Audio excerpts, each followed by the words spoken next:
माँ भारती, माँ शारदे को नमन करते हुए आज की विद्या भारती गूगल क्लासरूम में आप सभी का हार्दिक अभिनंदन एवं स्वागत। आज कक्षा अष्टमी की विषय गणित में अध्याय 3 चतुर्भुजों को समझना, उसमें हम प्रश्नावली 3.1 का अभ्यास कर रहे थे। पिछली कक्षा में हमने क्वेश्चन नंबर 1 और 2 हल कराए थे। आज क्वेश्चन नंबर 3 और 4 को हम हल करा रहे हैं। आप इनको समझने का प्रयास करेंगे। क्वेश्चन नंबर 3 है, उत्तल चतुर्भुज के कोणों के मापों का योगफल क्या है। तो सबसे पहला प्रथम आया हमारा उत्तल चतुर्भुज।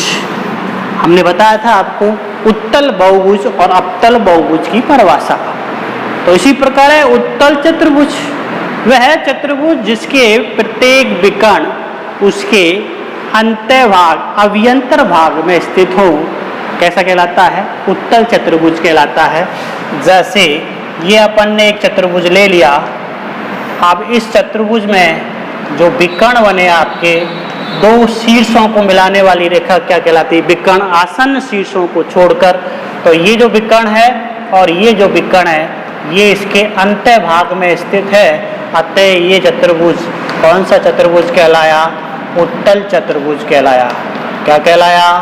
उत्तल चतुर्भुज कहलाया। अब इसके कोणों के मापों का योगफल क्या है? इस पे कितने कोण होते हैं? 4, ए, बी, सी और डी, 4 कोण हैं।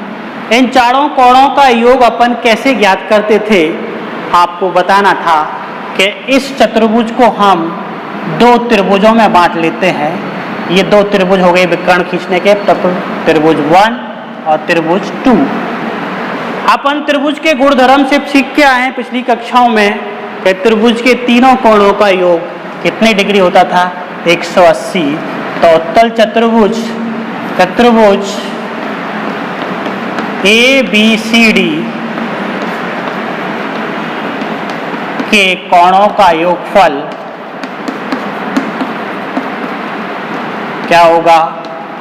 इसको हमने 2 त्रिभुजों में बांट दिया। एक त्रिभुज हो गया ए बी डी, त्रिभुज ए बी डी प्लस त्रिभुज बी सी डी। तो इसका 180 डिग्री होता था, इसका भी 180 डिग्री होता था। तो टोटल मिलके कितने हो गया? 360 डिग्री। अर्थात उत्तल चतुर्भुज के कोणों के मापों का योगफल क्या हो गया? 360 डिग्री हो गया। आगे क्या पूछ रहा है? यदि चतुर्भुज उत्तल ना हो तो क्या यह गुण लागू होगा? अब अपन को बताना है कि यदि उत्तल चतुर्भुज नहीं है, हमने एक उत्तल चतुर्भुज ना होने का एक आपको एग्जाम्पल बताया था। ये जो चतुर्भुज है ए बी सी और डी, ये उत्तल चतुर्भुज है क्या? ये उत्तल चतुर्भुज नहीं है, क्योंकि इसमें 2 शीर्ष ये ए और सी को मिलाने वाली रेखा इसके बाह्य भाग में स्थित है, अंत स्थित नहीं है। अतः ये चतुर्भुज उत्तल चतुर्भुज नहीं है।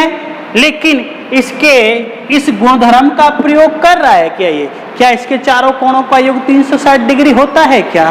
देखते हैं अपन। देखिए, इस रेखा को बी को डी से मिलाते हैं, अर्थात ये इसका एक विकर्ण हो गया। अब इसमें ये 2 त्रिभुज बन गए, 1 और ये 2। इसका कोई मतलब नहीं हुआ, हटा दिया अपन ने। अब बताइए, ये दोनों त्रिभुजों का इसमें 3 कोण ये हो गए इसके और 3 कोण ये हो गए इसके। तो त्रिभुज के तीनों कोणों का योग 180 और इस त्रिभुज के तीनों कोणों का वो 180। तो दोनों का योग टोटल चतुर्भुज हो गया। तो इसका भी क्या हो गया? 360 डिग्री हो गया। अर्थात अगर ये उत्तल चतुर्भुज ना हो तब भी ये गुण लागू होता है। अर्थात कोई भी चतुर्भुज हो, चतुर्भुज के सभी कोणों का योगफल हमेशा कितने डिग्री होगा? 360 डिग्री होगा। ये हमने आपको एक चतुर्भुज बनाकर समझाने का प्रयास किया है। ये उत्तल चतुर्भुज है, ये उत्तल चतुर्भुज नहीं था, लेकिन फिर भी इसमें ये गुण काम में आ रहा है कि इसके सभी कोणों का योग कितने डिग्री होता है? 360 डिग्री होता है। क्वेश्चन नंबर 4 लेते हैं। क्वेश्चन नंबर 4 देखिएगा। क्वेश्चन नंबर 4 पढ़ने का प्रयास करिएगा, समझने का प्रयास करिएगा। आसान है, समझ में आ जाएगा आपके एक ही बार में। देखिएगा, समझने का प्रयास कर रहे हैं हम इसको।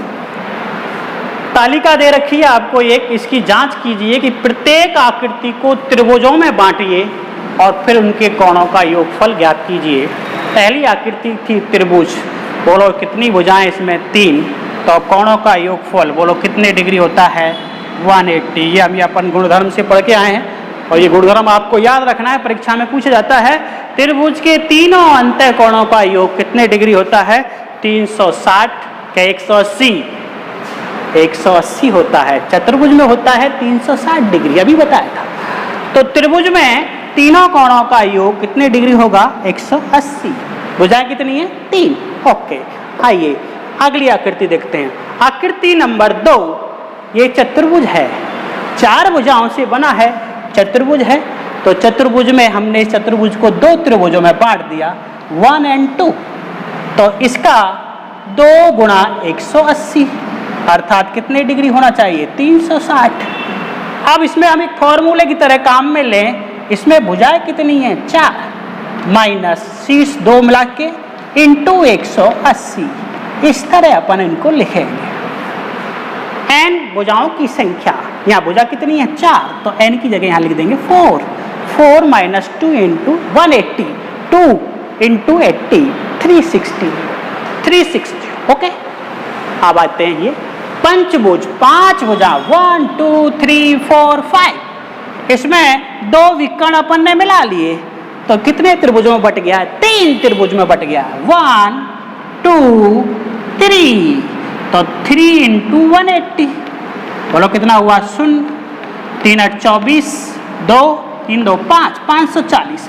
फॉर्मूले की तरह काम में लें तो कितनी भुजाएं थी इसमें? 5 माइनस 2 इंटू 80, 180।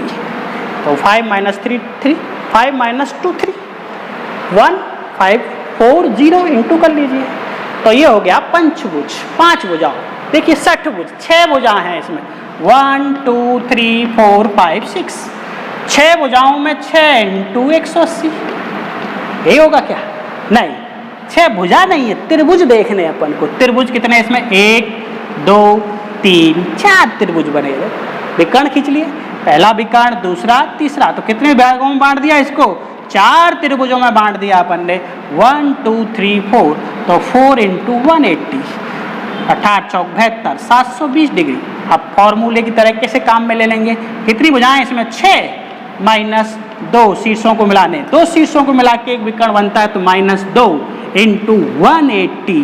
तो इसको हल करेंगे तो यही आएगा 4 इंटू 180 अर्थात 720।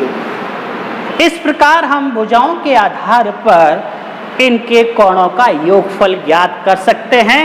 तो अब आप बता सकते हैं इसका फॉर्मूला अगर हम काम में लेना चाहें तो यहाँ के चले n भुजाओं वाले बहुभुज में कोणों का योगफल कितना आएगा? n minus 2 into 180। ये इसका सूत्र की तरह काम में लेंगे हम। n भुजाओं वाले बहुभुज के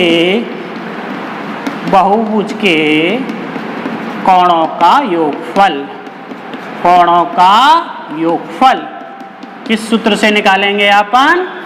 n माइनस 2 इंटू 180। n यहाँ भुजाओं की संख्या होगी। तो इसी के आधार पर अब आपको नीचे पूछ रहा है एक बहुभुज के कोणों का योग के बारे में आप क्या कह सकते हैं? जिसकी भुजाओं की संख्या, नंबर ऑफ n, संख्या लिखित है, पहली 7 है, दूसरी 8 है, तीसरी 10 है, n। यदि n है तो आंसर क्या आएगा अपना? n minus 2 into 180। और अगर क्या है? 7 है, तो क्या फॉर्मूला लगा दिया अपन ने? पहले a को हल कर रहे हैं हम, तो देखिएगा n माइनस 1 इंटू 80, यही फॉर्मूला है। n भुजाओं की संख्या कितनी है? 7 माइनस 2 इंटू 180। हल कर दिया, 7 माइनस 2 5 इंटू 180, 0 5 0 0, 40 की 0 हासिल 4, 5 कम 5 और 4 9 को, तो कितने डिग्री हो गया? 900 डिग्री हो गया ये। जब उसकी भुजा कितनी थी? 7। ऐसे निकाल सकते हैं 8, या 8 माइनस 2 लिख देंगे तो कितनी बची? 6। यहाँ पर 10 लिखेंगे तो 10 माइनस 2 8। ऐसे n लिखी तो n माइनस 2 180, ये इसकी क्या हो जाएंगी, भुजाओं की संख्याओं के आधार पर इनका योगफल आ जाएगा। बहुत इंपॉर्टेंट क्वेश्चन है, आता रहता है परीक्षा में। आप किस प्रकार n भुजाओं वाले बहुभुज के कोणों का योगफल ज्ञात करोगे, n माइनस 2 इंटू 180 डिग्री। इस सूत्र की सहायता से आप कितनी भी भुजाएं दे रखी हैं, 7 दे रखी हैं तो यहाँ n 7 लिख देंगे, 8 दे रखी है तो यहाँ 8 लिख देंगे, 10 दे रखी है तो 10 लिख देंगे, n दे रखी है तो n लगेंगे। ये फॉर्मूला हो गया। इस प्रकार आज आप क्वेश्चन नंबर 3 और 4 का अभ्यास किया अपन ने। आप इनका पुनः अभ्यास करिए। धन्यवाद। जय हिंद, जय भारत।